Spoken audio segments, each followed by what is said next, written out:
Welcome back. Looking at my display board in progress for my War Convocation for this week's tournament.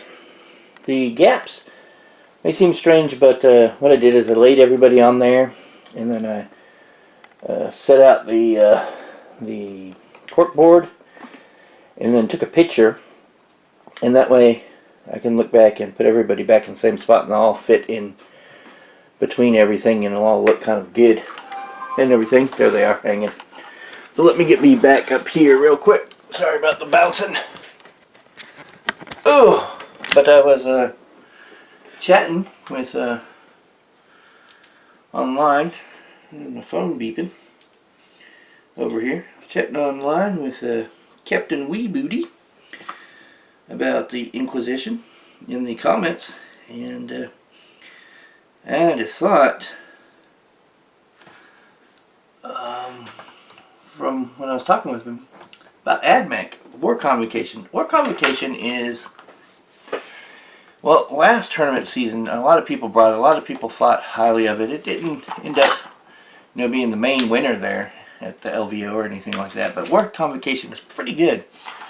A lot of rules you have to remember. A lot of stuff that you have to keep track of with a War Con. But it can be pretty powerful, depending on the units you bring. 3 basic designs for War Con, and a lot of that has to do with how you kit out the Knight and how you kit out the Dune Crawlers in it. You can give yourself some anti-air, some anti-armor, or some anti-infantry kind of kit outs on those. And if you bring these dudes right here, or you bring the more close and fighting brethren of them as well. So you can kind of get yourself out a certain way. But the strength of a War Convocation comes from, are they out? Are they still locked away? Let me see. Oh, I've run over this. Hold on a second. Run over the strap for my bag. I think they're in here, so let me find. I'm not really prepared for this video. Let me see. Here they are. Yeah, there they are. This is the strength of a War Con. The cards. It's really the strength of Admech overall. But what I mean by that is, with these cards, those are the Imperial Knights cards, but just Cult Mechanicus cards and these cards. With the cards, what you can do is change up various strengths and weaknesses of your army and fill in gaps against your opponent, depending on what's going on. Sorry about all the noise and fiddling in the background. These are mostly gonna, in a War Con, these affect the Skitarii units, but these affect everybody, including the Knight. So good times in that. So basically, what these are going to do, change up your ballistic skill or your weapon skill within your Skitarii forces. Make you better shooting or make you better in close combat. Now the Cult Mechanicus cards, let's see if I can open these boxes. These boxes are designed to never be opened. Don't like these boxes. Okay, some of the things you can do with Cult Mechanicus is, and you want to try to keep the highest number of units when you use them. And maybe use some that aren't going to work against your opponent. Save those for the end when you have less units. But like this one, an 8+, we'll just read off the 8+ ones. You can make everybody fearless who has the mechanicals. Everybody in your army. Everybody's fearless. This one, everybody rolls failed to hit rolls when making close combat attacks. Good. Combine it with the Skitarii's weapon skill boost. And then you have a bunch of close combat guys like these dudes, or even worse, these dudes really causing havoc in close combat. This one is 3 to your strength characteristic. Unfortunately, you can't have both of those at the same time, but when you have dudes like this, and you've not put the Power Fist, you've kitted them for shooting, and you get it, but you do get into close combat, you boost up that strength, and it doesn't matter if you have the Power Fist, you're still hitting, crushing without the Power Fist. So that's good use for that too. Also, a lot of times if you get into a battle with bikes or something like that, it can really give you a chance to wound it where an opponent wouldn't think you had that. That's the cover card. This one, Litany of the Electromancer. At 8+, it gives you enemy units suffer 3 strength 4 AP dash hits for each model with Canticles of Omnissiah that they're locked in combat with. 3 hits from every single model. So if you got a unit of 10, that's 30 hits. A unit of 5, that's so 15 free hits at initiative step 10. So it's like Hammer of Wrath. I use this against a Space Wolf player. Wrecked face. Canticles of the Omnissiah here at 8+, give you Stealth and Shrouded. I usually use this at the beginning of the game to close on an opponent, depending on how things are. If there's a big gap, close with an opponent. And the Canticles of the Benediction of Omniscience is you rerolled all failed hit rolls for shooting attacks. So reroll close combat, shooting attacks. So really good stuff there. So if you've got like you've boosted your weapon skill one, right? Because you're expecting to be in weapons combat with your Skitarii. You boost up your weapon skill, your ballistic skill is down in the gutter. But you throw off the Cult Mechanicus one, which re-rolls all your hits. You can kind of counteract that. And same vice versa if you use the one to for re-rolling your close-in combat attacks. If you really boost it up for close-in combat, or for shooting combat, you boost your ballistic skill and you want to shoot your opponent down. And all of a sudden it gets a unit in a close combat with you. You've thrown that other one as well, getting your to re-roll hits in close combat. Then that might save your units there while they're in close combat.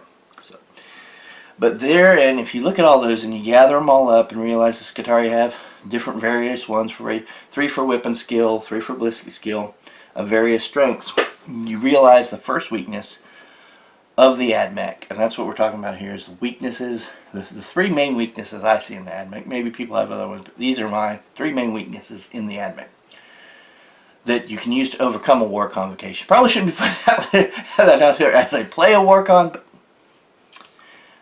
I'll do it anyway. The cards. As a Skitarii player, you can do that for 3 turns. 3 turns in your war convocation. You can match your opponent. You can tailor your army to attack his weaknesses, boosting up your weaknesses or your strengths to attack his weaknesses for 3 turns in a varying strength, from really awesome to okay to 3 turns. After that, problems. Okay, you're running out of tricks. So the first 3 turns is where you've got to do your most damage, get your most points, cause your most havoc to your opponent. Second, lack of transports. Most Skitarii units are pretty slow sputteries. Admech, the whole war convocation. Few things at night can move faster. These guys got Dune Strider. These guys got Dune Strider. You know, those guys, Dune Strider. Few units have the Dune Strider. It gives them an extra 3. They can kind of get in there, but if the rest of your army's lagging, you can get these units in trouble if they get too far ahead of the rest of your army. Especially these guys can infiltrate and all that stuff. So, yeah, these guys infiltrate. So, gotta be careful with that. So, lack of mobility. The third weakness for the Admech is the fragility of the Skitarii forces. Like these robots, tough as nails. These guys not so tough, but you know, with cards you can kind of keep them boosted, or you put them in cover, and they can do some damage from a pretty good range with the Skitarii. The Knight, sometimes the Knight does good. Other times, you know, first turn explode, haywire, whatever. These days, Knights are popped as easily as soda cans. But these guys are usually toughness 3. A lot of your stuff in your army is going to be toughness 3, except for these guys and the robots and your vehicles.